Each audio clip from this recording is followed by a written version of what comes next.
The real problem is this, that we come into at this point. We start from a standpoint of using sense perception and attempting to interpret sense perception as a way of understanding things. Now, at the same time, we are actually looking at it not only with our eyes and so forth, but we're looking at it with our mind at something which says, this is crazy. That sense perception and trying to derive knowledge of the universe from sense perception is stupidity. We have to cure ourselves of that stupidity. Now, how do you do that? Well, you always end up describing an object. The mind tends to describe an object.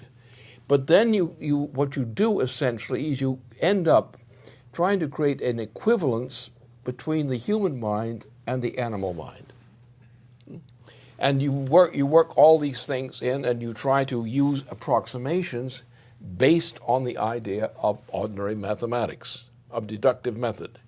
But really, you have to look out there. You say, what are you seeing out there? Now, what's the difference between what is seen by an animal and what is seen by a human being? That's the crucial thing here.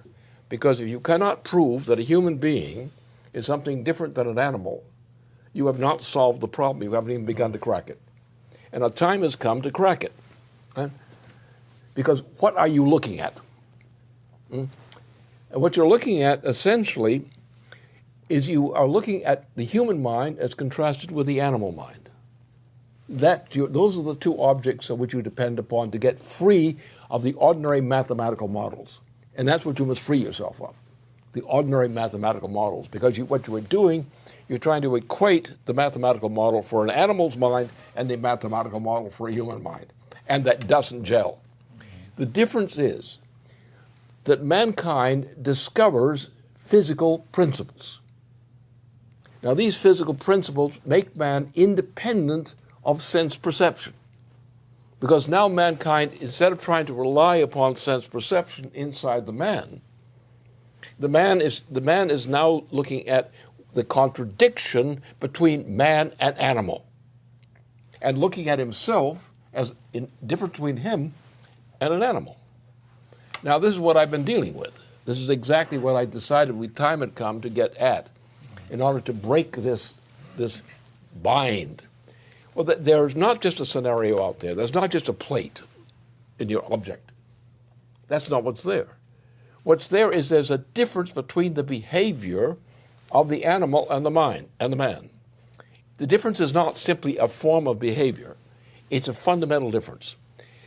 The animal responds to nature, to experience, based on a limited apparatus with no real imagination. That is, the animal may imagine things, but it does not create forms that don't exist outside the animal mind. Right. Only man does that. Now, we're now in a period in which the future of mankind depends in a very practical way on understanding these questions I just posed. All along, mankind has been distinguished by what? Mankind is distinguished from all animals by fire. No animal uses fire willfully. Human beings are distinguished by fire. You have a fiery personality, perhaps, but you was fire anyway. So then it goes beyond fire. You find that out of mankind's mind, which uses fire intentionally, and no animal does, the difference between man and beast lies in the principle of fire. Now you're freed of the assumptions, of the usual assumption. You're free of it. Once you say that fire, which is now density of flux and flux energy flux density, which is typical of this. Mankind now operates on that basis. Now look at the plateau. Look at the animal mind. Look at it geometrically, for example. All you see is the animal behavior. You do not see any creativity whatsoever beyond animal behavior. You see animals reacting in behavior as animals. They don't create fire. Animals shun fire. They're afraid of fire. Mankind depends on fire. And we have various kinds of fire. There are different expressions of fire. They go all the way up. And so now that you find that where the animal mind has a predetermined mind, in a sense, based on that animal characteristic, the human being is freed, if they wish to be, they're freed of the animal instinct, and they start with fire. Now, the problem is that we're in a society which is generally an animal society, in which you have a ruling class, an oligarchy, which rules over people. The people are treated as members of an animal farm. And they do not actually think in terms of fire. That fire and its implication is not a practical thing for them.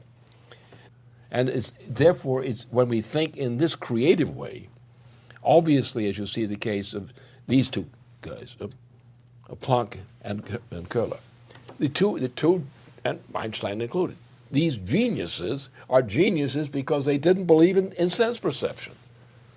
They didn't believe in being practical, which is for them is being stupid.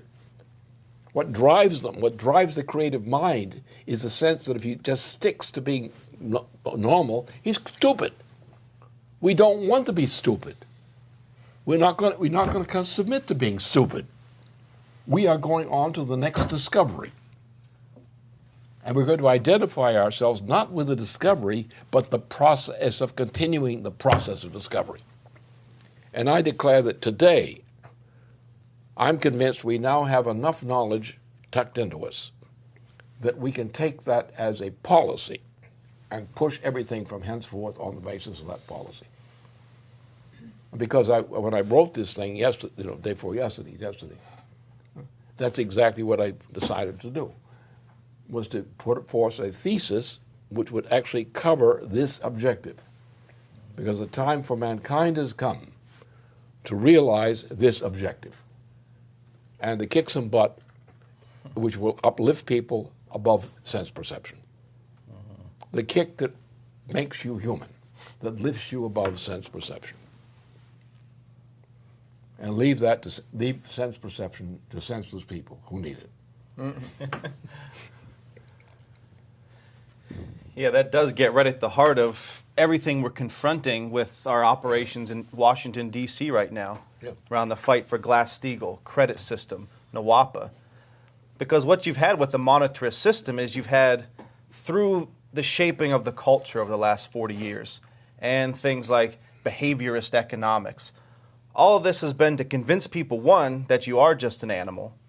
Once you accept that idea that, like an animal, all you have to do is move and think according to various impulses, the pleasure-pain principle.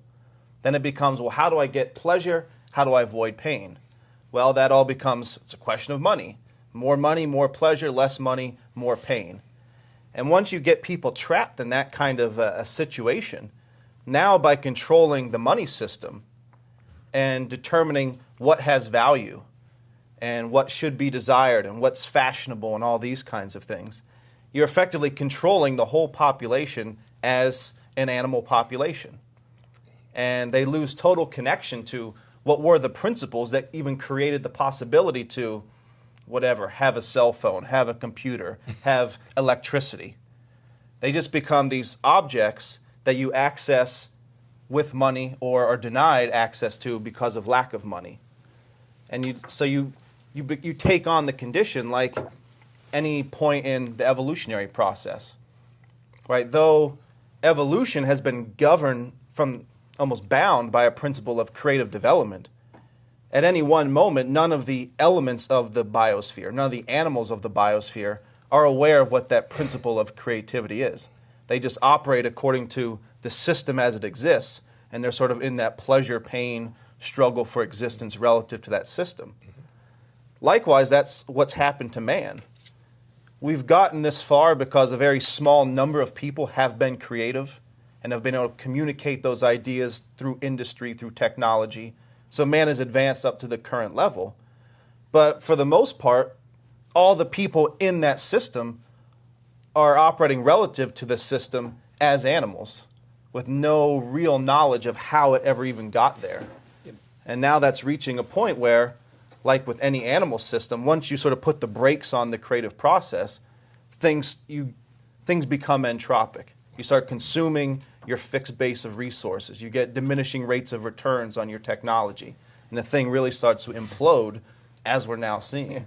Well, what I've come to is recognize that I am now self-qualified to commit myself to exactly what I've said today. It's something I've known for a long time, but the idea of imposing it as a policy on society in an active form, with all the implications of what I'm doing clear in my own mind. And this is the only chance that mankind has, is to free ourselves from these old habits and go into the new. And what we have out there is we have very rarely surviving individuals who have survived enough to this process of degradation to be able to imagine this, and also at the same time use their imagination to create some things of this type. They now have to be, we have to now encourage them to see themselves in the matter that I have portrayed them today. And if mankind sees himself, or at least some people, see themselves in this role and understand what the scientific creativity is, what artistic creativity is, freedom from all this crap, we can fight to save humanity.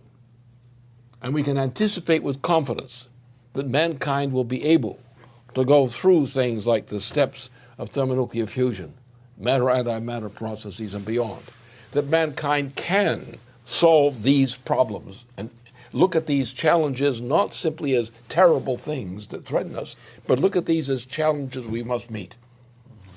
And the time has come to shift everything to that level, because nothing else is going to do a damn bit of good. Right. Yeah, you have to be seeking new kinds of fires. And it would be like the situation today, I was thinking if you look back to around the time of the introduction of the steam engine, and if like to try to imagine if mankind had just stayed using horses, it seems crazy. Why would you do that? Why wouldn't you move forward and do these other things? But today, it's the exact same kind of thing, where it's like there's really like, there's all these problems we could solve, but I just we don't really need to, or there's not any money for it, or it's just no actual intention to make that what the human species is about. To make that's the point of life. That's exactly the pitiful thing. Can you imagine mankind condemning this human species to death, which is what they're doing, by enforcing that kind of policy? What the Queen of England is proposing is the death of the human species. And she and her crowd are guilty of exactly that intention. They may not see the implications. They may not wish to see the implications. But that's exactly what they're saying. And the time has come, we've got to break through on this thing. We can no longer tolerate submitting to this crap. Mankind has to understand what mankind is and understand on that basis what man can be. And what I just presented is simply a summary of that point. It's very clear. We all know the facts. It's getting the guts to put the facts forward and basing oneself on them, and pushing other people to accept those realities. And that the thermonuclear fusion, matter-antimatter, are things which demonstrate that if mankind can, as we know, deal with thermonuclear fusion, which is already settled, and a settled question in terms of its capability, then why should mankind kiss butt? Mankind is a superior species and has a superior destiny in the universe. Let's get at it.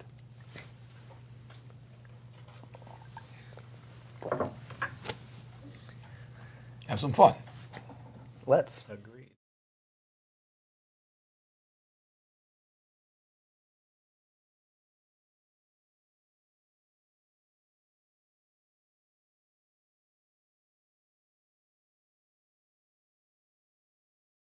On to get free of the ordinary mathematical models.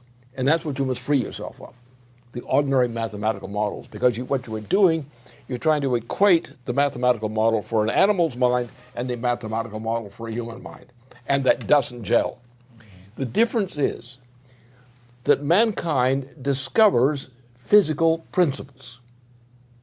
Now, these physical principles make man in human mind and the animal mind. And you work all these things in, and you try to use approximations based on the idea of ordinary mathematics, of deductive method. But really, you have to look out there. You say, what are you seeing out there? Now, what's the difference between what is seen by an animal and what is seen by a human being? That's the crucial thing. Is crazy. That sense perception and trying to derive knowledge of the universe from sense perception is stupidity. We have to cure ourselves of that stupidity. Now, how do you do that? Well, you always end up describing an object. The mind tends to describe an object.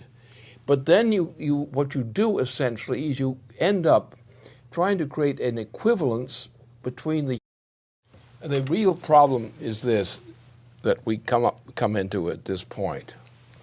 We start from a standpoint of using sense perception and attempting to interpret sense perception as a way of understanding things. Now, at the same time, we are actually looking at it not only with our eyes and so forth, but we're looking at it with our mind at something which says this here. Because if you cannot prove that a human being is something different than an animal, you have not solved the problem. You haven't even begun to crack it. And a time has come to crack it. Right? Because what are you looking at? And what you're looking at, essentially, is you are looking at the human mind as contrasted with the animal mind. Those are the two objects on which you depend upon.